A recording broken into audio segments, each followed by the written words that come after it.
Okay, bro. How did it all start? Welcome to my digs, pare. What's up, bro? Nabisita ako What's ni up? Richard dito every time Represent. nagpa-podcast tayo, nandito ito yung background. What's up? Tapos nandito si Richard ngayon. So can I just say it's so great to host you. Bro. Para tayong mga podcasting bros na may mga joint episode paminsan-minsan na physical eh. This is the ultimate fit. May physical presence at hindi lang online presence. Leloy X Richard. Baka iba yung, parang mali yung labas. But, hindi, ito bro. So medyo lang kami ngayon, medyo magulo pa kami, hindi pa kami naliligo, bagong gising ka. Halo ako, yung itsura ko wasak kaya sorry. Kakape lang, ganyan, kaya baka kailangan magbuhat-buhat ng konti para magising. Yung isa medyo pumped up na ako, medyo wasak pa yung itsura. Pero habang, eto bro, let's get the ball rolling. Kagising lang natin, medyo weird pa yung itsura ko. Eto bro, so always you got to know each other in the debating world. It's all about cerebral dexterity, kupal effect, all of that. But the physicality, where does this come from? I think for both you, and I don't know if you share my opinion, Yeah. pero kasi kung academic ka, debater ka, you live the life of the mind. You don't think about physicality too much kasi hindi yan yung strong spot mo eh. Many times if you have a strength, you focus on that strength. So growing up, obviously, I focused on my strength, which was like words, writing, reading, ganyan.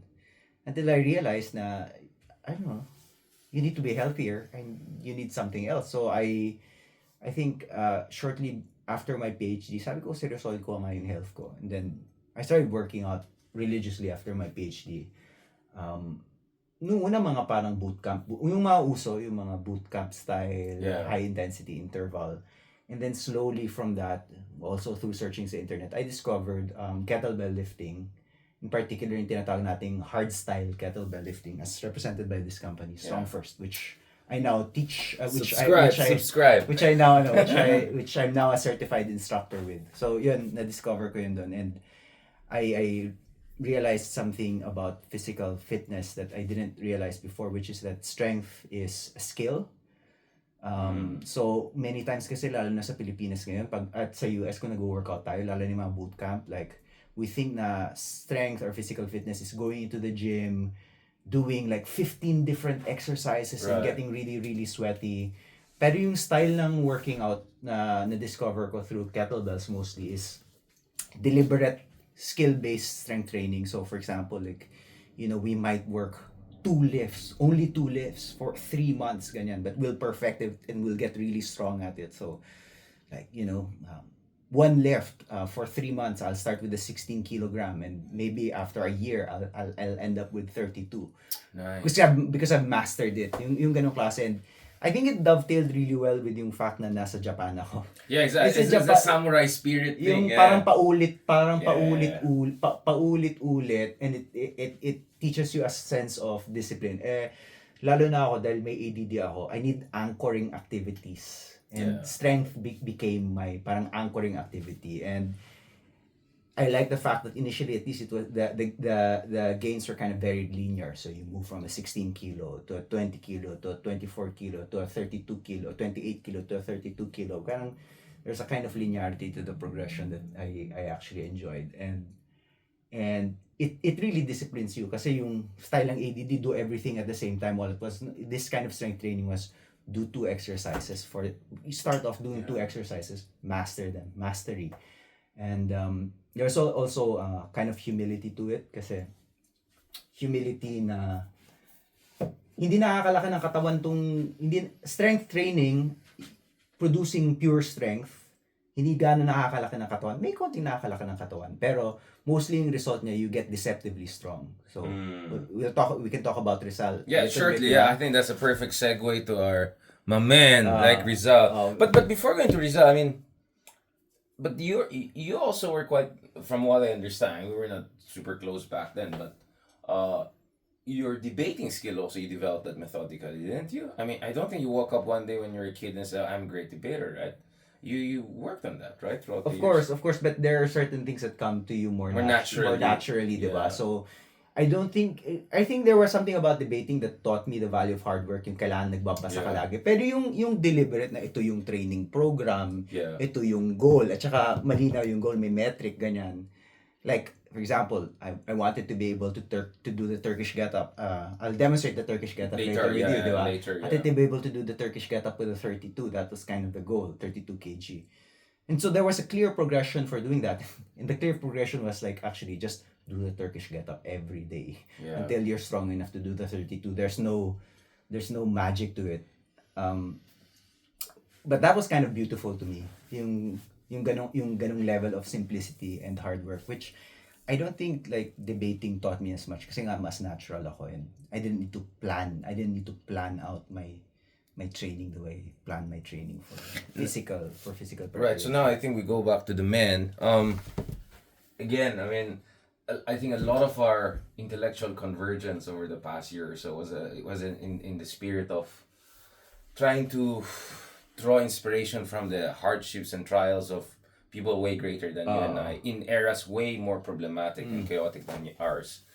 And the thing is, a lot of that was about ideas of the Ilustrados, right? And I'm glad that it resonated with a lot of folks in the, let's just say, Culturati community in the Philippines, if not, folks, I mean, younger folks who are appreciating what we're doing. I mean, thanks to you, partly, I'm suddenly getting all sorts of invitations right and left to give talks on Ilustrados. Good. And thinking about it as a kind of modern concept, not as a fusty concept na, nasa 19th century lang. No, this is very Hobsbawm. How do you make, parang inventions of traditions? How do you make the past relevant to the present and building of a better future? But this is where I think, I mean, again, I'm always surrounded by, cousins, everyone in the physical field and all of that. What I appreciate about our conversation is that may kinalaman ito kay Rizal, di ba? In a way, and the great men and women we admire. Can you give us a little bit of a background about that, bro? Please. I remember nung relatively early in my strength training journey, napag-usapan namin ni Ambeth yung dumbbell ni Rizal. Right. Yung dumbbell ni Rizal nasa Ateneo yan, you can actually see it. Hindi pa na-weigh. I actually, if anyone's here listening from Ateneo or Rizal Library, can you actually weigh the dumbbells? Tell me how much they weigh. And then sabi ni Ambeth na in the 1950s, and we'll read this later on when we're actually doing the dumbbell. Yeah, exactly. Merong journalist who found the dumbbell and said, masyado tong mabigat para kay Rizal. So, in other words, insecure siya na tao because he was insinuating he was lifting a dumbbell that he had no right to lift because he was so small. And then I was just like, that's not the way to think about it, because the way you're thinking, because in the 19th century, the goal was to lift heavy. Right. And not get big, actually. Or not get big significantly.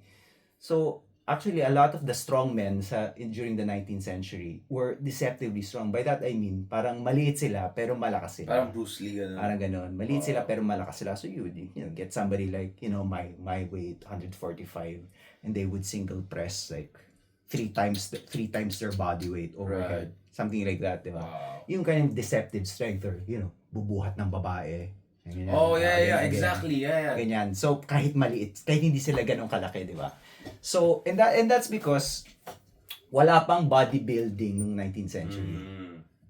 And what we mean by bodybuilding is yung cultivation of the body to develop big muscles that are also highly symmetrical and very low body fat, of course. So it's actually an aesthetic endeavor, di ba? So bodybuilding, you pose on the stage, you get judged by judges based on yung aesthetic qualities ng katawan mo. Wala pang ganun nung 19th century. So the goal wasn't to get big and symmetrical muscles. The goal was just to get strong so that you could perform acts of strength. And so you ended up actually with a lot of people who were quite small and quite strong. And so they weren't insecure. That's just the way. But may kinalaman ba ito sa civic duty, martial societies, mga Greco-Roman conceptions of what is an ideal citizen? May ganun ba yan? Yeah, I think so. Kasi si Rizal, of course, was very exposed to German calisthenics, the German calisthenic tradition. And the German calisthenic tradition was about building a strong body, but also building a strong community. So, yung inukit niya, for example, and hopefully makita niyo to, may inukit siya sa dapitan parang, I think some people, I don't know if he called it the strong Filipino or people have just called the carving a strong Filipino. Image siya ng isang taong malaking, medyo hindi siya sobrang macho, pero macho na rin siya. And he's doing very, very heavy side press or bent press, ganon. And that was actually a lift that was very common at that time. In fact, the world record for that lift was set by a guy named Arthur Saxon. And Arthur Saxon actually performed that lift in London, yung kanyang world record lift, roughly at the same time when Rizal was in London doing research for his annotation of the Sucesos de los Islas Filipinas. So you must have heard about. I'm pretty sure kasi front page news yun eh. Front page news yung record Couldn't lift ni miss it, yeah. Saxon eh. And nandun si Rizal at nung time. And then, of course, yung inukit ni Rizal, actually, if you look at that, if you Google Arthur Saxon bent press or side press, and then i-Google mo Rizal carving dumbbell, they're practically the same image. So, I hindi ako magugulat kung nakuha ni Rizal yun doon. So that's how he was lifting. And that lifting is not bodybuilding style lifting. We know from modern exercise science that you can grow muscle at any rep range. But it's more efficient to grow muscle at the, say, like 10 to 15 rep range than it is to the 1 to 5 rep range. 1 to 5 rep range is most efficient for building raw strength. Right. 10 to 15 reps is most efficient for bulking. Yeah. You can get strength with, hindi naman siya either or, diba? It's just about what rep range is more efficient for what goal. So priorities. Yeah. So at that time in the 19th century, because they were focused mostly on raw strength, yung hypertrophic lifting or bodybuilding lifting rep range, hindi siya gaano ginagamit at that time.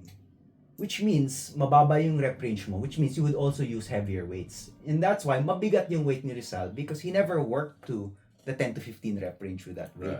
Mataas na doon yung 5. So, parang ganun yung